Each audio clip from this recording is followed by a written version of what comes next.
Good morning, everyone. Thank you for joining us again. Good afternoon to some people. I am here with my colleague and friend Johan Satterstrom in Sweden to bring you our webinar on Specops Deploy app. Hello, everyone. Yes, we apologize again for the technical difficulties we had yesterday. For those who did call in yesterday, I'm sorry if it was an inconvenience, but we're glad that everyone who came and joined us again today was able to call in and do that. So let's get started.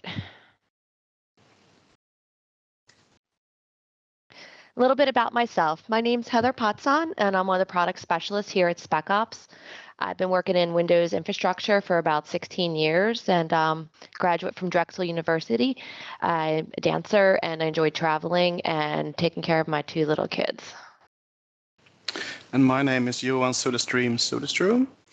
I am working also at Specops as a product specialist, and I have been working with deployments for 15 years.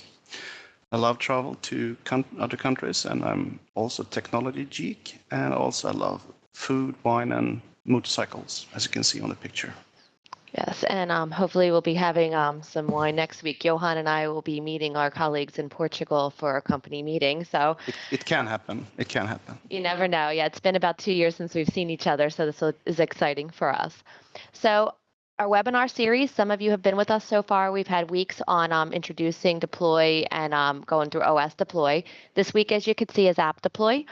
And those of you who have been following the series might notice that we have added a 6th week that after we do some advanced techniques and upgrading, we are going to do a session on capturing images with Deploy OS. So hopefully you guys can keep continuing to attend our webinars and send us any input, feedback, or things you might like to see in the future sessions coming up. So today's agenda, we're doing Deploy app. So we're going to be going over the administration tools, talking about group policy, packages, targets, deployments, the client-side extension, and then Johan will be going into an in-depth demonstration with some different ways of packaging and deploying software. And of course, we'll have time for questions and answers. If you do have questions and answers, please type them in the question box as you think about them, because we will get to all of your questions at the end of our presentation. So the more questions, the better. So Deploy app. What is Deploy app? Well, it automates the installation of software and applications in your Active Directory environment. We extend the functionality of group policy because we are Specops, and those of you who have used our products, you know that we integrate heavily with group policy, and we can also target users and computers within the Active Directory for the software installations. So our administration tools, we do have a big set of administration tools that you do get with Deploy app. The administration tools all of them can be run on servers, or it can be run remotely on your client machines. And let's just talk a little bit about some of these. The Deploy Control Center, that's where you can edit your GPOs and make your packages and your targets and your deployments. And that is what Johan is going to be using in his demonstration today. So we're not going to show you that right now, since we will be seeing that in detail in probably about 10 minutes.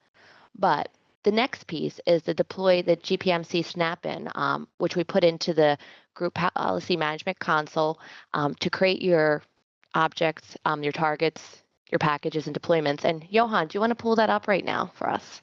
Absolutely. So this is the Group Policy Manager. And as you can see, I can edit that group policy. And because I have installed the admin tools for App Deploy, as you can see, I can see packages, targets, and deployments.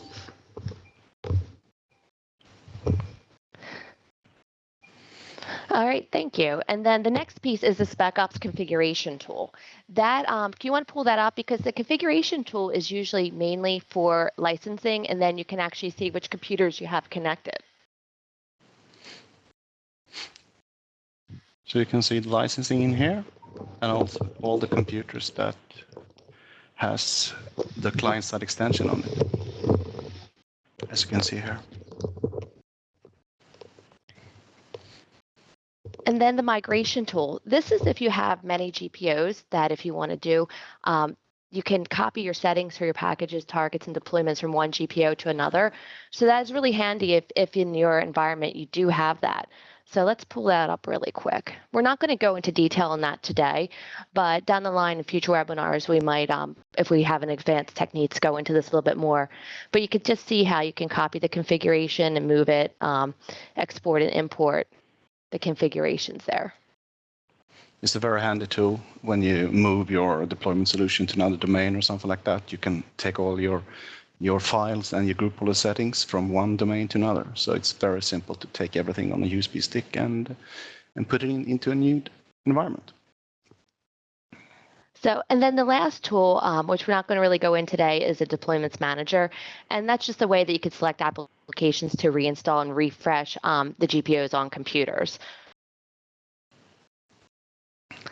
So let's talk about group policy, because we store all of our information about software deployments in group policy objects. And Johan, do you just want to pull up sysfile really quickly so we could see that? Yep. So here I have that. And as you can see, there is an XML file called packages.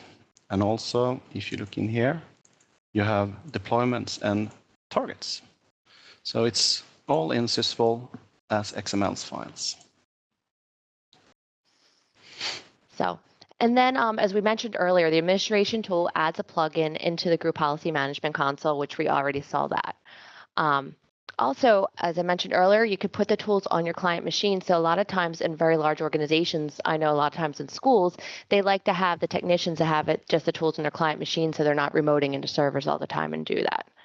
And a lot of times too, I've been asked, okay, so if we do all this inside a GPO, how is this different from group policy software installation? Well, there are a few main things. The type of files, which we're going to be talking about on the next slide, that we can install more. Group policy software installation can only do MSIs, and you'll see in a moment how we do much more. And we can also install while you're logged into Windows or during boot up, where group policy limits you to just during boot up. So, and thank you, Johan. And then the package types, as I was just mentioning, we do Windows installers, which are your MSIs. We do Windows installer patches, which are your MSPs. AppV, if you still use that, we support it. I never come across anyone using AppV, but there might be some people out there. Then legacy. Did you have something to add there, Johan? Yeah, we support both 4.567 version and also version 5 of the new AppV packages. So it's the old version of AppV and the new one that Microsoft released a year ago. Thank you. I didn't even actually know that. So I learned something too. And then legacy. Legacy, I always say, is anything that's not the top two. So you could do your EXEs, your scripts, batch files, and that kind of thing falls under legacy. And Johan will be showing us that in the demonstration. And when to store applications, if you have any custom APPX files, we do support, you can use app deploy to install that.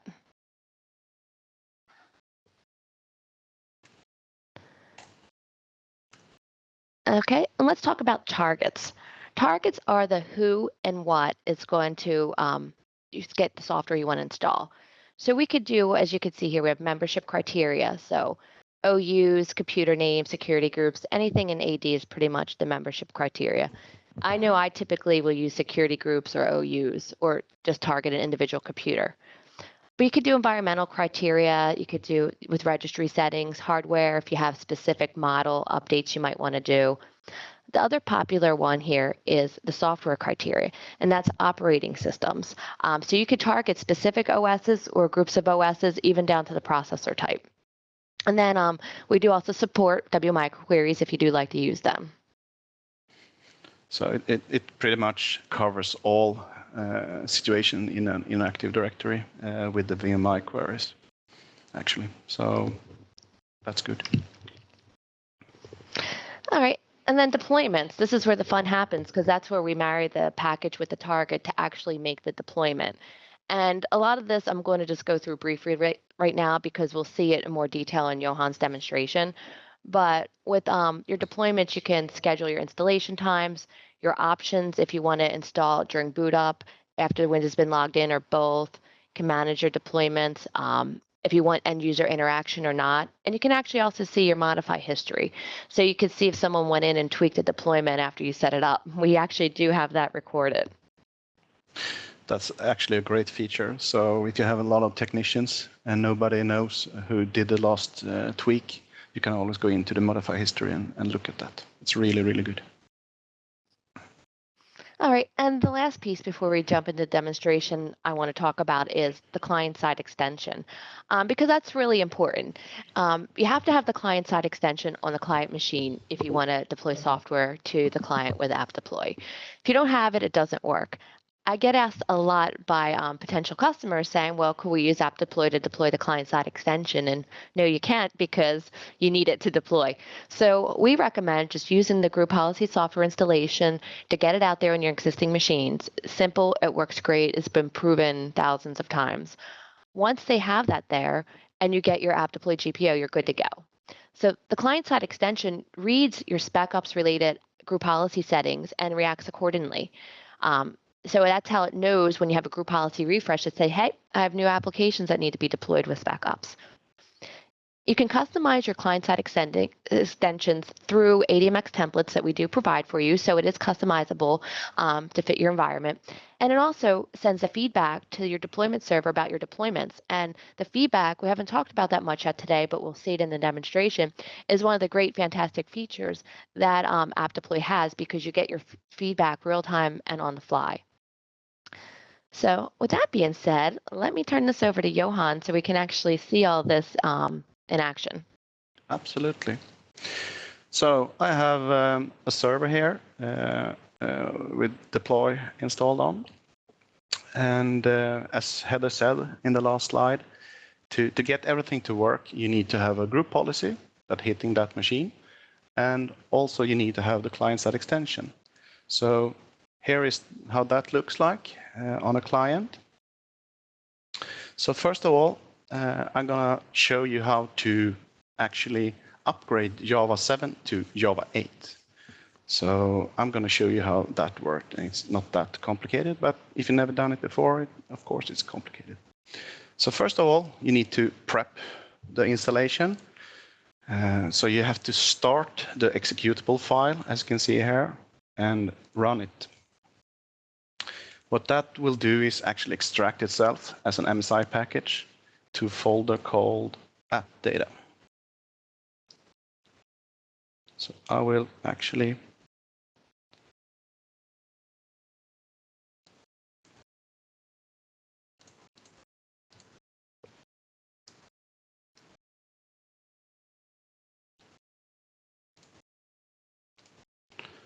see if I can.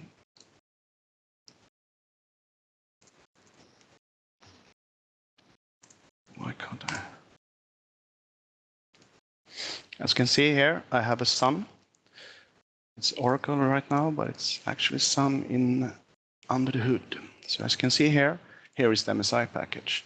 So copy that MSI package up to your deployment or your share for your applications to your DFS, preferably. So we're gonna create a new package from that MSI package. So I will choose Windows Installer package.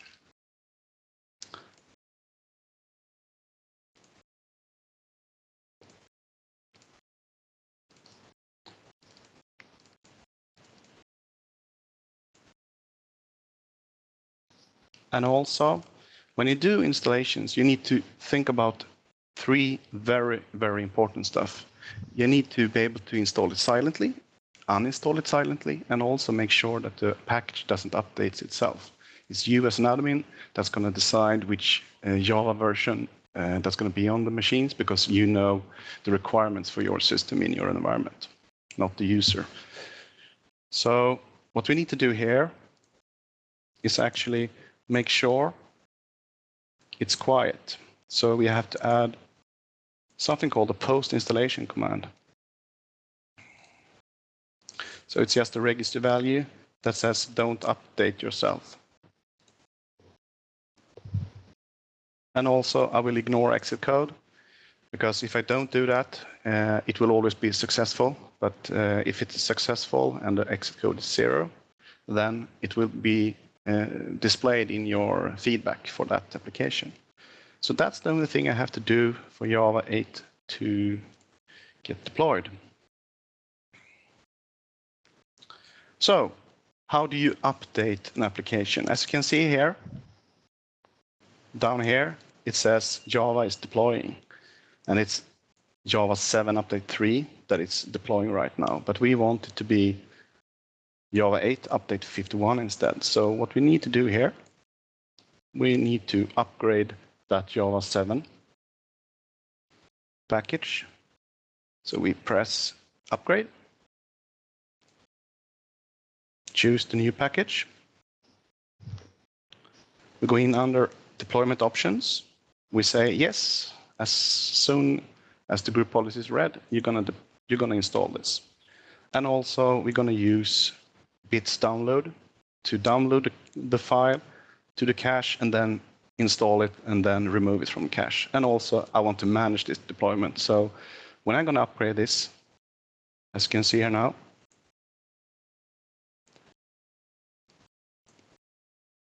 the old package is in state undeploying, and the new is displayed as deploying state.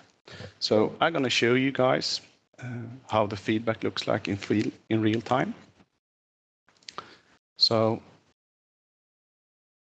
as you can see, it's Java 7 on this box, and I also have a Windows Explorer to tell you that. So let's do a GP update now.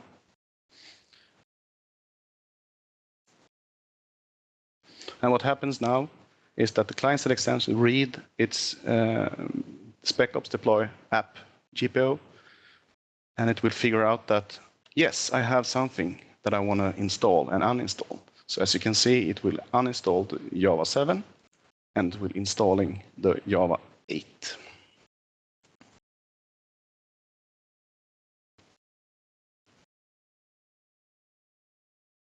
And to package Java to get installed and uninstalled will take like 5 minutes. So now we can see the feedback on the server for this Java 8. So this is in real time, as you can see. Now it's downloading.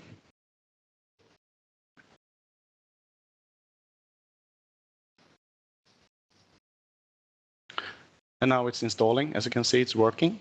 And you'd say installing here.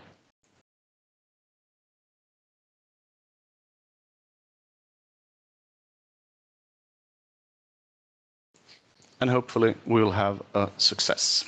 What do you think? What do you think, Heather? Yeah, let's keep the fingers crossed, you know? Yeah. It's always during a presentation when you get that failure, right? Yeah, absolutely. So, but in the feedback is one of the nice things that you're not going to also, when we talked about group policy software installation, this is something you will not have with that. So that's one thing I like, because if you do get errors, which we hopefully will not see today, we do give really good, clear, detailed, there's a success error messages, so you know what went wrong.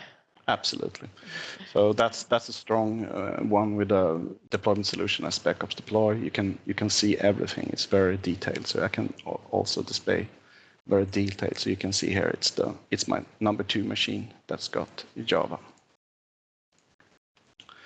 So that was not that hard. So now let's take a little bit more tricky application. It's called Notepad++.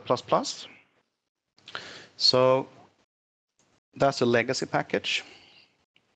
So you need to know the silent installation switch, the silent uninstallation switch, also be able to make it not update itself. So it's a little bit more tricky because you need to know a lot about this application before you can deploy it to an organization. So we're gonna go to Notepad++. As you can see here, the package name is not read by us because the installer, the exe, is not a standard, so we cannot read that name. So we need to put in Notepad++ ourselves, and I like to put in the version number in here, in the name, and also in here, just to make it very crystal clear what I'm going to do. So the silent command for Notepad++ is capital S, so /S. And also we need to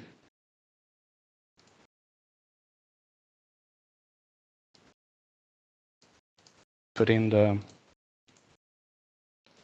uninstallation command. And it's always, this is an open source application, and they usually have an uninstall exe in the program folder for that application. And it's the capital S switch. So, but we're not finished with that. We need to also, on the installation, we need to make it very silent. So I have done a script that removes a folder and a couple of files after the installation. So that's what the script is doing.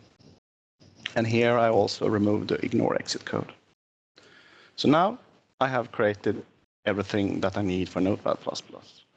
So it's installation options /S, make it quiet with that script, and also I need to put in the silent uninstallation also. That's it. And now I have to create a target. I don't have any targets. So what I have here in AD, I have two groups for this demonstration. So Java, as you could see, and I also have a Notepad++. So I will create a target called Notepad++.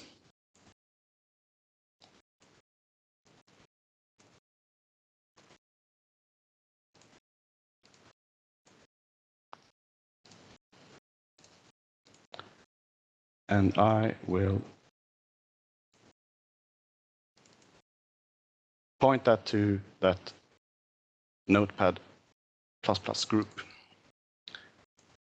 You can add more if you want to. If you have an application just working on the requirements for the application just working on Windows 7, 64-bit or 32-bit, you can specify here also. So even if you put that in the group and it's a Windows 8 box or it's an XP box, you will not get installed on that box because it's not fulfilled this requirement. So this is very simple target. And now we're going to do a new deployment for the package Notepad++. We point to Notepad++. We're going to install it as fast as we can, both on computer startup, or if the computer is already started and a group policy refresh comes to the machine. And always we press this autoscope management tick box so we can manage it.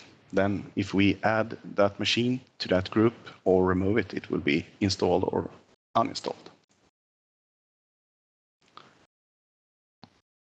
So as you can see here now, we have one package that is in undeploying state, one package that is in deploying state, or two packages, I would say. So all I have to do now is actually go to the Foxtrot2 machine.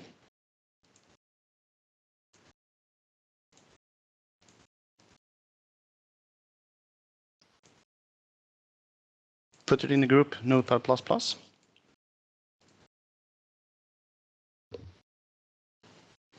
We can also, if you want to, see the feedback. So I will scroll here so you can see the feedback. I'm going to press Jeep update. And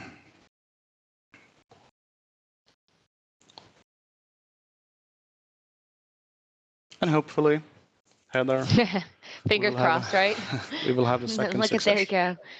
I always get excited when I see the flag down there. So as you can see here, it's downloading. Now it's installing. It's working. And then soon we will have, hopefully, a success or an error. So we got a success. Yay. You. So to verify everything, it's very important that you test everything. So we go to Java.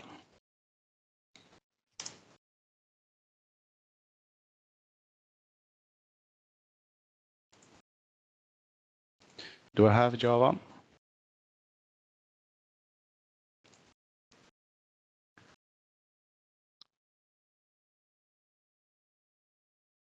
And let's see what it says. I hope it will say The right version. version 8 instead of 7. Fingers crossed, right? Oh, we're talking Java here. It's not that quick. So version 8, update 51. That's cool. And Very. also, if you're going to see if I have Notepad++, yes, we have. So what we're going to do now is show you the uninstallation bit also on that package. You can see it works as everything. So I will remove Notepad++ from this machine.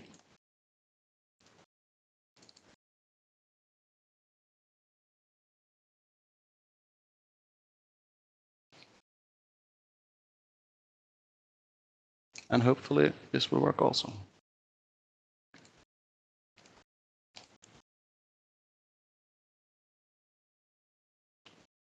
And then install is complete. Let's see if you have anything in the... No, we don't have any Notepad++ anymore. So that was the demonstration. Thank you, Johan.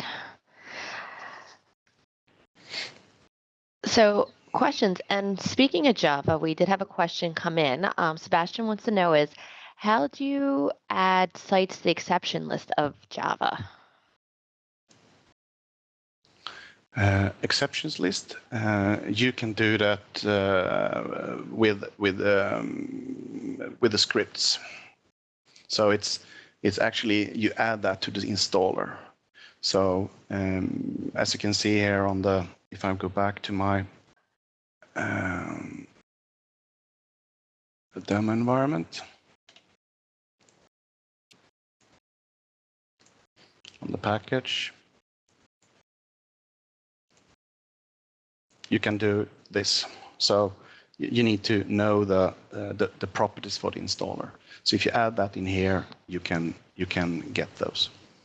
Oh, great. Thank you. And that was a great question. Also, Sebastian has asked us about migrating GPOs. Can you choose which programs you want to import and export, or will be the whole GPO including files? Great question. And yes, you can choose if you just want to migrate certain packages and deployments, you can do it, or you can do every setting. So with the migration tool, if you ever popped into it to do it, you can get very granular with it or do everything. So you can pick and choose there with that. So please keep typing in any questions that you have, because we have times for questions and answers. And here's another one. Can we install app deploy on a DC? Yes, you can, but I usually don't recommend doing it. What's your feelings on that one, Johan? Absolutely. It can be done in small environments, schools, etc. Maybe they only have one hardware. But today's, when you can have virtualization for free with Microsoft, it's preferable to use it on different servers instead. So even if you only have one hardware, you can use multiple servers. So for that reason, absolutely use it on don't do it on a DC. It's doable, but it's not good, because if you have any problems with this, then you will impact your DC. So your DC is very, you need to be careful with that machine. Yeah, I'm not a fan of putting anything extra on a domain controller that you don't have to. No, so that's the best. That's the best practice. I have seen people having Office package and everything on DCs, and that's really bad on a DC. All right. Good question, though. Next question. Do we support running scripts also, not just applications? And yep, scripts you can deploy with the legacy option. So we just pop that in there and run it like normal. Johan, do you have anything else to add with that, or? No, it's everything that you can run silently, more or less. The thing that you need to know is that all deployment system is using the local machine account. So it's local system that's doing the installation. So make sure if you're going to run a script or something, you cannot do that as the user. Definitely, that's actually a good one to add in there. So next question, can I reinstall an application if it seems to be buggy? with Specops Deploy? Yes, you can. You can use the tool that we didn't show, Deployment Manager. The Deployment Manager. So it's a very simple tool. You more or less just point to the machine and says, I want to reinstall that application, and it will, on next group policy refresh, it will be reinstalled. All right, so you can use Deployment Manager to target that specific machine just to have the reinstall going. Correct. Perfect. So if I have a Wi-Fi network on my school, you have like your SSID, like school Wi-Fi and a password, is it possible to add that config to a machine during installation? Yes, you can use Deploy app for that, definitely. Would there be, Johan, a specific way you think, how would you do that with Deploy app? Just kind of using the script to deploy it? Yes, more or less. You are using a special Microsoft tool to do that, but it's just an easy script to do. And actually, I helped a lot of schools around that because they tend to have a very easy password, but instead of sending that password out to all the students, they do it with a deployment solution instead. Oh, perfect. Good answer. Thank you. And that was a great question. One more. Can we upgrade an application over the VPN? Definitely. App Deploy works fantastic over the VPN. You still get your real-time feedback with that. So that's one of the nice things about the solution, that you can use it as long as you're connected to your company network. It works fine. I know a lot of times when I'm working at home, I get my software updates from App Deploy comes in just like if I'm in the office. And we have one last question, and this one is a very popular one that we get asked many times. Do we know of any good websites that will give us the application switches? I'll let you take this one, Johan. Yes, it's a site called IT Ninja, itninja.com.